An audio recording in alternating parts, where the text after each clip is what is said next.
आप सबके भविष्य में। धन्यवाद जी हरिवंश जी। श्री गुलाम नबी आजाद जी।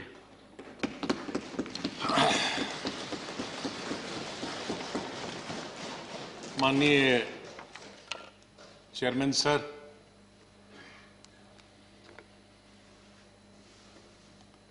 आपने, माननीय प्रधानमंत्री जी ने, माननीय डिप्टी चेयरमैन साहब ने और मेरे जितने भी यहां साथी हैं, उस तरफ के या इस तरफ के, सत्ताधारी पार्टी के या विपक्ष के, और विशेष रूप से आपने और माननीय प्रधानमंत्री जी ने जिस तरह से भावुक होकर मेरे बारे में कुछ शब्द बताए, मैं बड़ी सोच में पड़ गया कि क्या कहूं।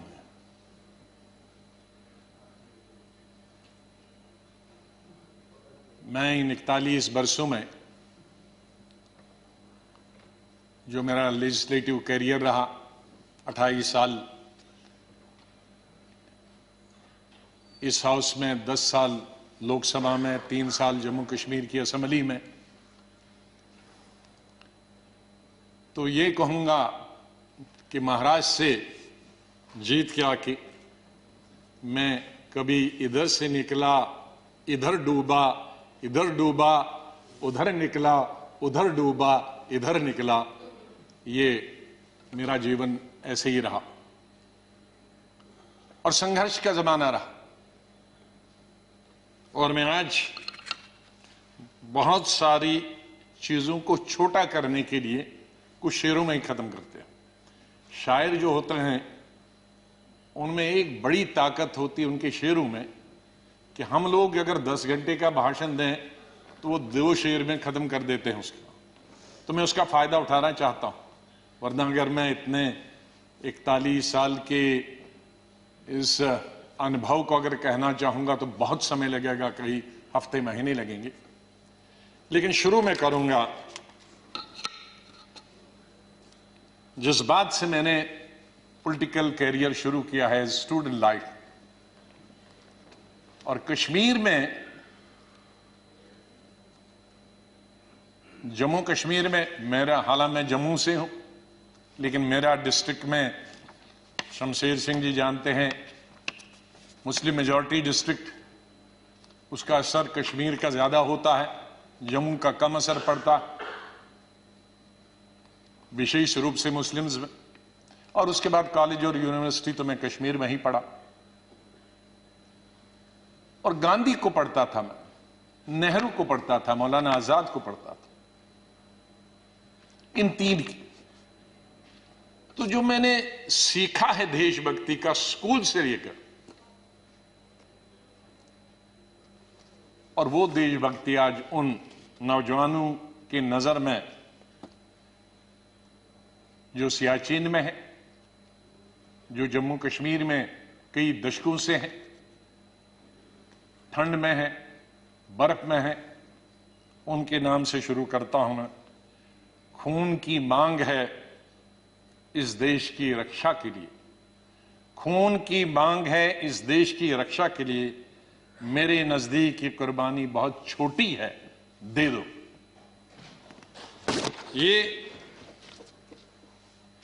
ये मेरे मन में बचपन से और स्कूल से ये बात रही। और जब मैं कश्मीर के सबसे बड़े college, SP college, Shri Pratap college में पढ़ता था, मुझे याद है वहां 14 अगस्त भी मनाया जाता था और 15 अगस्त भी मनाया जाता था हमारे कॉलेज में। और 14 अगस्त तो आप जानते हैं किसके लिए मनाया जाता, और मेजॉरिटी उनकी थी जो 14 अगस्त को मनते, और बहुत कम माइनॉरिटी थी, दर्जन के अंदर, जिसमें मैं भी था और मेरे दोस्त थे जो 15 अगस्त में स्टाफ के और प्रिंसिपल के साथ रहते थे। और उसके बाद हम 1 हफ्ता कॉलेज नहीं जाते थे क्योंकि पिटाई होती। तो उस वक्त से निकलकर हम इस सोच के आए हैं जिस सोच में आज हम सब हैं। और मुझे खुशी है इस बात की कि इस सोच को बहुत सारे लोगों ने, और मैं बधाई देता हूं दूसरी पार्टीज को भी, वहां नेशनल कॉन्फ्रेंस हो, पीडीपी हो, बीजेपी तो शुरू से ही कौमी धारा की पॉलिटिक्स में थी, वो भी आहिस्ता आहिस्ता बड़े पैमाने पे आए और कश्मीर आगे बढ़ा। मेरी हमेशा ये सोच रही कि हम बड़े खुशकिस्मत हैं, जन्नत हिंदुस्तान ही। मैं तो आजादी के बाद पैदा हुआ, लेकिन आज गूगल के जरिए मैं पढ़ता हूं, देखता हूं, सुनता हूं, यूट्यूब के जरिए पढ़ता हूं। मैं उन खुशकिस्मत लोगों में हूं जो पाकिस्तान कभी नहीं गया, लेकिन जब मैं पढ़ता हूं कि वहां किस तरह के हालात हैं पाकिस्तान के अंदर, तो मुझे गौरव महसूस होता है, मुझे फख्र महसूस होता है कि हम हिंदुस्तानी मुसलमान हैं। और बल्कि अगर मैं आज कहूंगा विश्व में किसी मुसलमान को अगर गौरव होना चाहिए, वो हिंदुस्तान के मुसलमान को गौरव होना चाहिए। हमने इन पिछले 30-35 सालों से अफगानिस्तान से लेकर इराक से लेकर और कुछ सालों पहले से देखे कि किस तरह से मुस्लिम देश खत्म हो जा रहे हैं एक दूसरे के अंदर और एक दूसरे से लड़ाई करते हुए। वहां हिंदू तो नहीं है, वहां कोई क्रिश्चियन तो नहीं है, वहां दूसरा तो नहीं है जो लड़ाई कर रहा है, आपस में लड़ाई कर रहे हैं। और जो कल्चर है, हमदर्द तो लोग पाकिस्तान के बहुत थे, सुनने में आया है, मैं कभी गया नहीं, लेकिन जो समाज में बुराइयां हैं, दूसरे मुल्क के बारे में नहीं कहना चाहिए, लेकिन हम गौरव से यह कह सकते हैं कि हमारे मुसलमानों में वो बुराइयां खुदा न करे कि कभी भी लाए। तो आज हम गौरव से ये कह सकते हैं। लेकिन यहां मेजॉरिटी कम्युनिटी को भी 2 कदम आगे बढ़ने की जरूरत है, तभी मेजॉरिटी कम्युनिटी 10 कदम आगे बढ़ी। मेरी हमेशा यह सोच रहेगी, पता नहीं शमशेर सिंह जी ने मेरी कश्मीर की चीफ मिनिस्टर बनने के बाद पहली पब्लिक मीटिंग के बारे में कभी सुना है कि नहीं।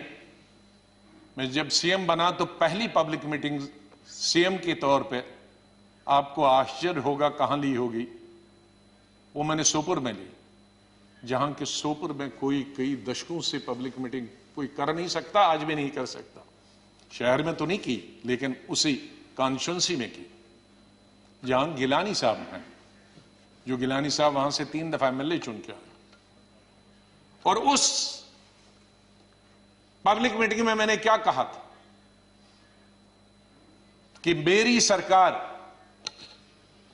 जम्मू कश्मीर के लोगों की सरकार होगी, और अगर मेरी सरकार का कोई मंत्री धर्म की बुनियाद पर, मजहब की बुनियाद पर और पार्टी की बुनियाद पर इंसाफ करेगा, तो मुझे शर्म आएगी कि ऐसा मंत्री या ऐसा अफसर मेरे साथ काम कर रहा।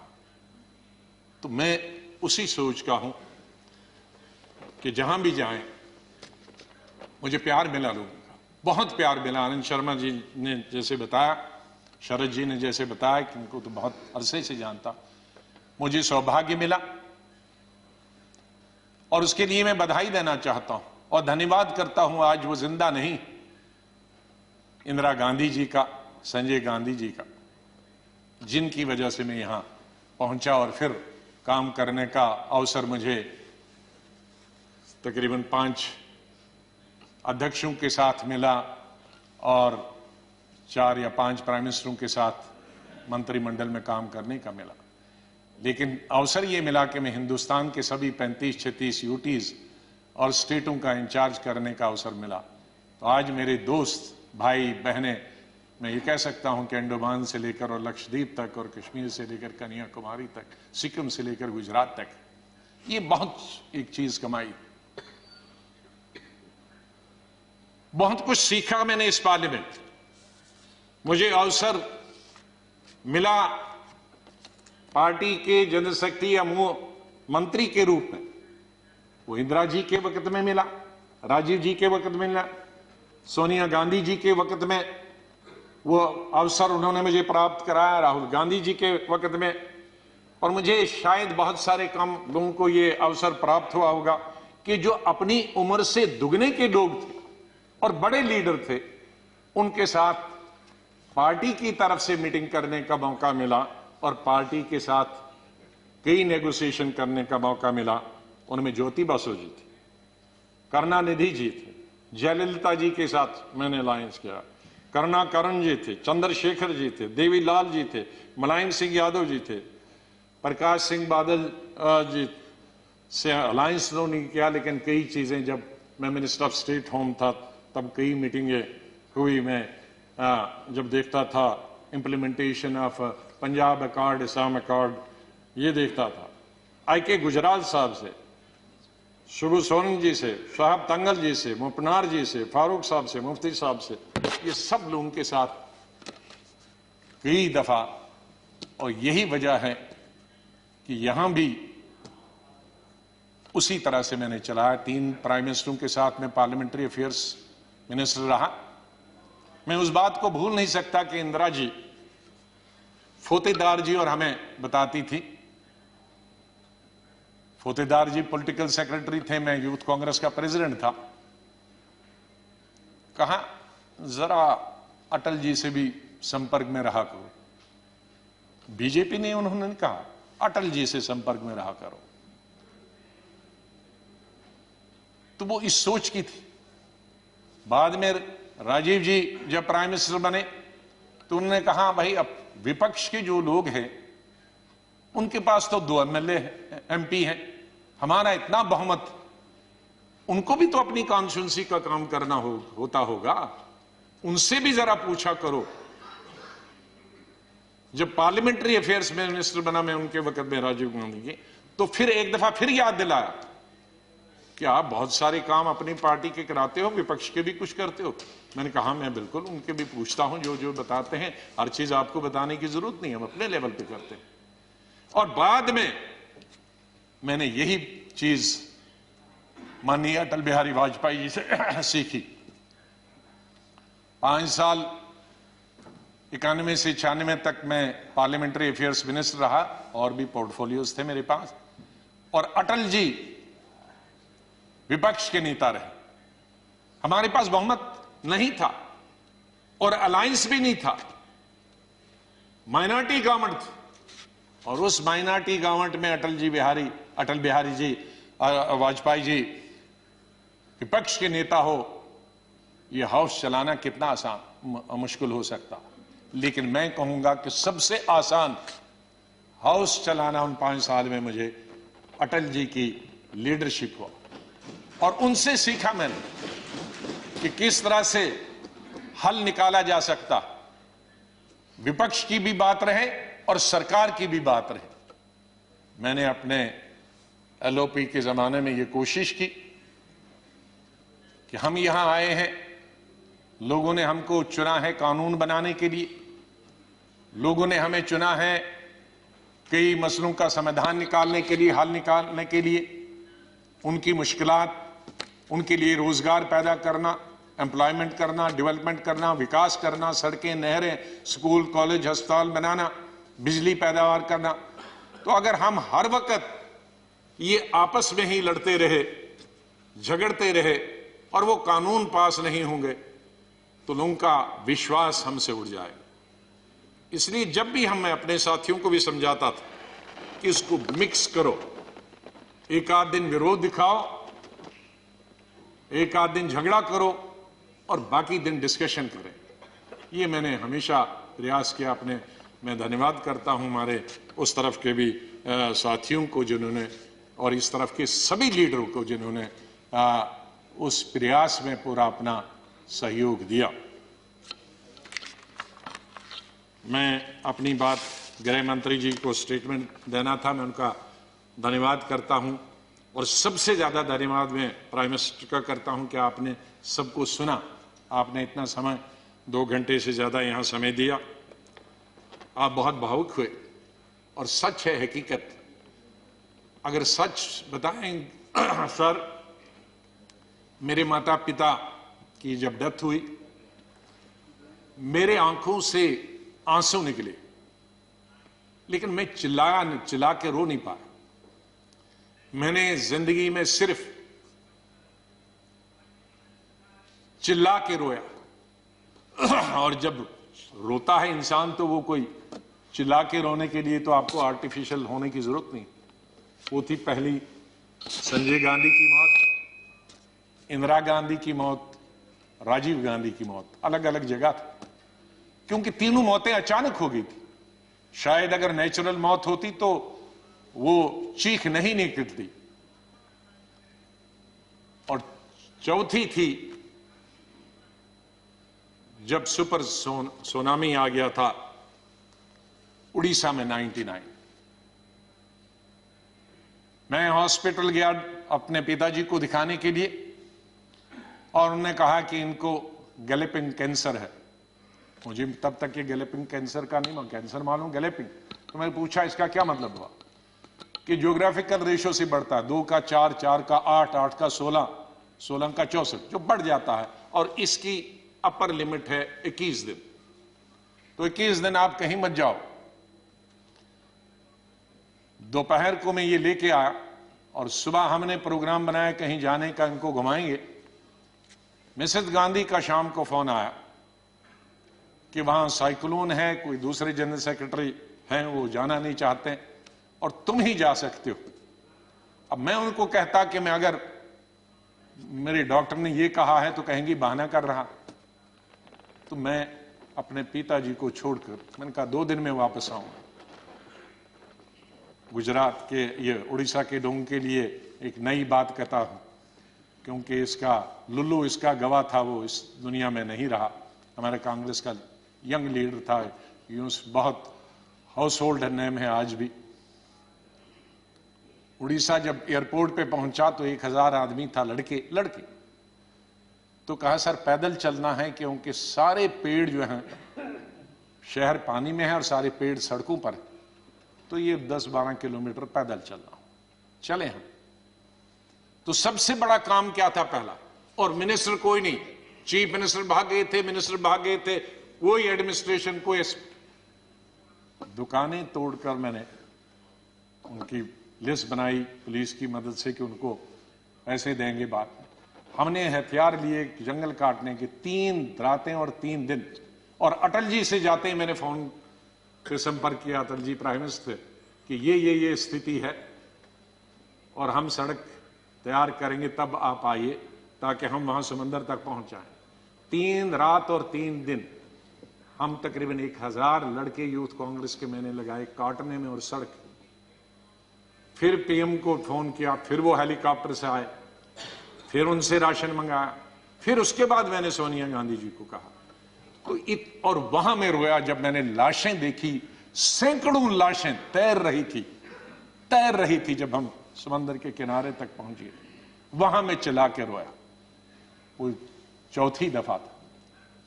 और 5वीं दफा जिसका उल्लेख माननीय प्रधानमंत्री जी ने किया और वो भावुक हुए। मैं 2005 में जब चीफ मिनिस्टर बना नवंबर में, और मई में जब दरबार कश्मीर में खुला, तो मेरा स्वागत गुजरात के मेरे भाइयों और बहनों की कुर्बानी से हुआ। मैं अभी 2 ही दिन पहले पहुंचा था, तो वहां स्वागत करने का मिलिटेंट का यही तरीका था कि आप हत्या करो गरीबों की तो वही स्वागत होता। उसका मतलब था कि हम हैं, इस गलतफहमी में न रहना। निषाद बाग जो कि राजभवन के साथ, वहां बस से, उस पर लिखा था गुजरात की बस, उसमें हमारे तकरीबन 40-50 गुजरात के हमारे भाई बहनें टूरिस्ट। उस पे उन्होंने ग्रेनेड लगाया और मेरे ख्याल में दर्जन से ज्यादा लोग वहीं हताहत हो गए और कई जख्मी हो गए।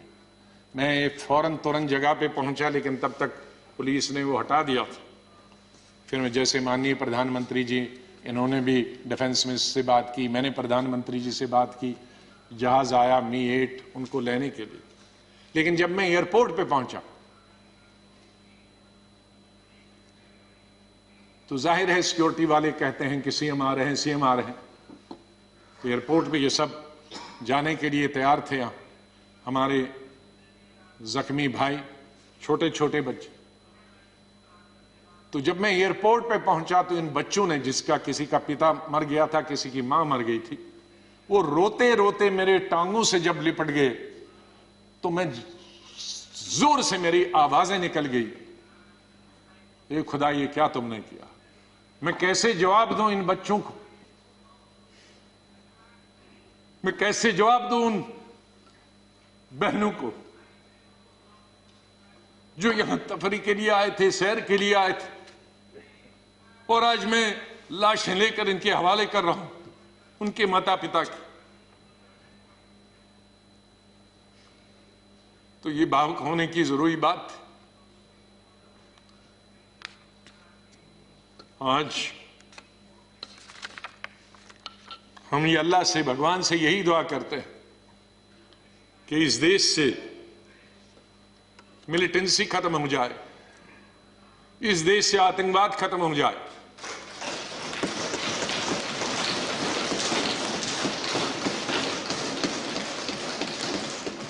हजारों हमारे सिक्योरिटी फोर्सेस के, आर्मी के, पैरामिलिट्री फोर्सेस के, पुलिस के जवान मारे गए, सिविलियन कई क्रॉस फायरिंग में मारे गए, हजारों हमारी बेटियां और माएं आज बेवा, शायद उनका पति किसी का मिलिटेंट भी, कईयों के मिलिटेंट होंगे, कई क्रॉस फायरिंग। कश्मीर के हालात ठीक हो जाएं। मैं इससे पहले कि कुछ अशार बोलूं, पहले मैंने अपनी फौजियों के नाम बताया था, लेकिन ये शेर मैं बोलना चाहता हूं मेरे कश्मीरी पंडित भाइयों और बहनों के लिए। जब मैं कश्मीर में पढ़ता था तो सबसे ज्यादा वोट में यूनिवर्सिटी में जब जीत के आता था तो कश्मीरी पंडित मेरे सबसे ज्यादा लड़के और लड़कियां वोट देते थे। बहुत सारे लोगों को मालूम नहीं कि कश्मीर में लड़कियां हिंदुस्तान के मुकाबले में सबसे ज्यादा, जम्मू में नहीं, कश्मीर में, जिस वक्त मैं एमएससी कर रहा था तो साइंस में तकरीबन 50% लड़कियां होती थी और आर्ट्स में 90%। तो ओवरऑल ज्यादा लड़कियां पोस्ट ग्रेजुएशन पढ़ती थी। तो मैं जब यूनिवर्सिटी का इलेक्शन लड़ता था तो हमारे कश्मीरी पंडित लड़के हों या लड़कियां, सबसे ज्यादा वोट मुझे 100% मिलते थे। मैं 99 भी नहीं कहूं। दोस्त हैं आज वो बिखरे हुए, मुझे बहुत अफसोस होता है जब मैं उनसे मिलता अपने क्लासमेट्स। ये उन कश्मीरी मेरे भाई पंडितों के नाम जिनके जो घर से बेघर हो गए, उन कश्मीरी बेवाओं के जो बेवाएं हुई हैं और बच्चे हुए और जो वहां से बिछड़ गए, उनके लिए शेर अर्ज करता हूं। गुजर गया, और ये हमारा जो आज मुद्दत खत्म हुई इसके लिए भी कह सकता हूं, गुजर गया वो जो छोटा सा एक फसाना था, गुजर गया वो जो छोटा सा एक फसाना था। फूल थे, चमन था, आशियाना था। गुजर गया वो जो छोटा सा एक फसाना था, फूल थे, चमन थे, था, आशियाना था। न पूछ उजड़े नशेमन की दास्ता, घोंसला उजड़ गया। न पूछ उजड़े नशेमन की दास्ता, न पूछ थे 4 तिनके मगर नाम आशियाना तो था। तो हम उस आशियाने को, आप दोनों यहां बैठे हैं, उसको फिर आशियाना बनाए जो इस वक्त उजड़ा हुआ है, उसके लिए हम सबको प्रयास करना। और मुझे, जैसे मैंने बताया, बहुत काम कर चुके हैं, सेवा कर चुके हैं, आशीर्वाद सबका मिला है। मैं यही कहूंगा, दिल ना उम्मीद तो नहीं, नाकाम ही तो है। दिल ना उम्मीद तो नहीं, नाकाम ही तो है, लंबी है गम की शाम, शाम ही तो है। कितनी लंबी होगी? सवेरा तो आई, विंटर में जरा लंबी होती है, तो लंबी है गम की शाम, मगर शाम ही तो है, सवेरा तो फिर आ जाएगा। और आखिर में ये कहूंगा, चाहे हम याद यहां ना होंगे, लेकिन फिर उसके लिए कहूंगा, बदलेगा न मेरे बाद भी मौजूए गुफ्तगू, बदलेगा न मेरे बाद भी मौजूए गुफ्तगू, मैं जा चुका हूंगा फिर भी तेरी महफिलों में रहूंगा। माननीय चेयरमैन साहब, मैं आपका बहुत बहुत धन्यवाद करता हूं।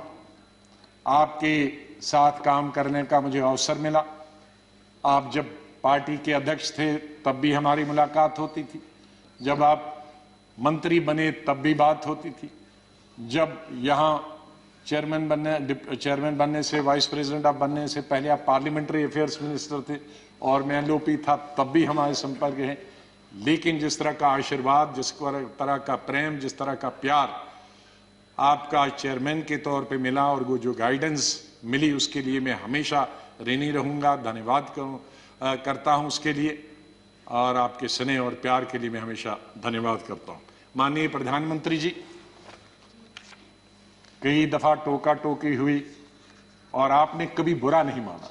एलओपी के वक्त में बड़ी बड़ी लंबी स्पीचें आपकी हुई, मेरी हुई, खास करके राष्ट्रपति के अभिभाषण पर,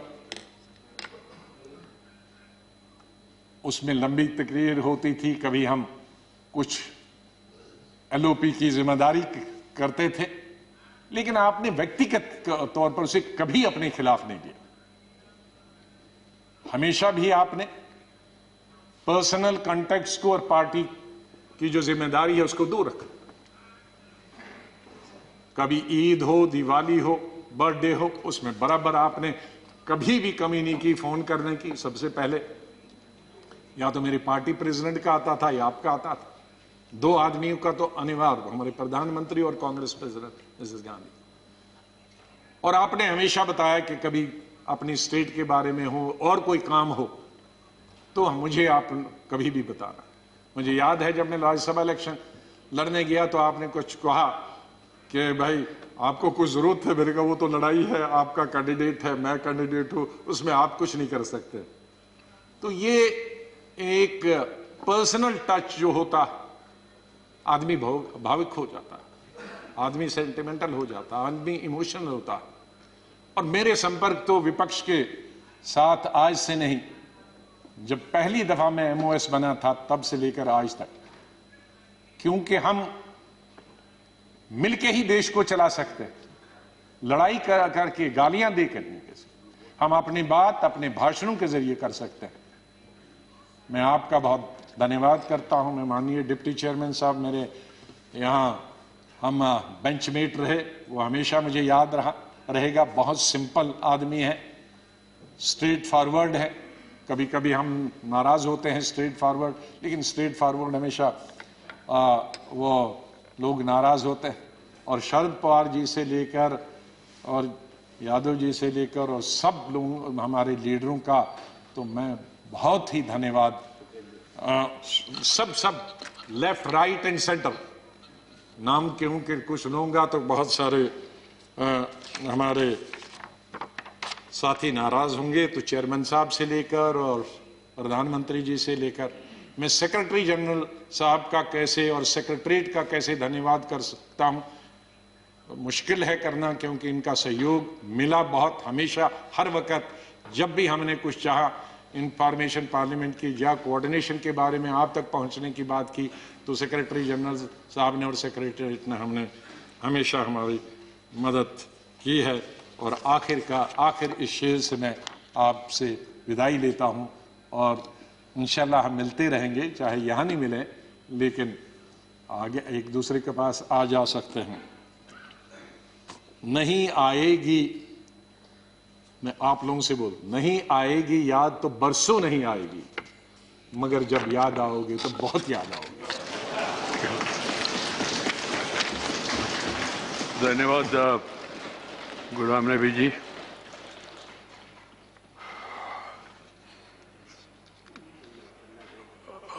Friends, we have another important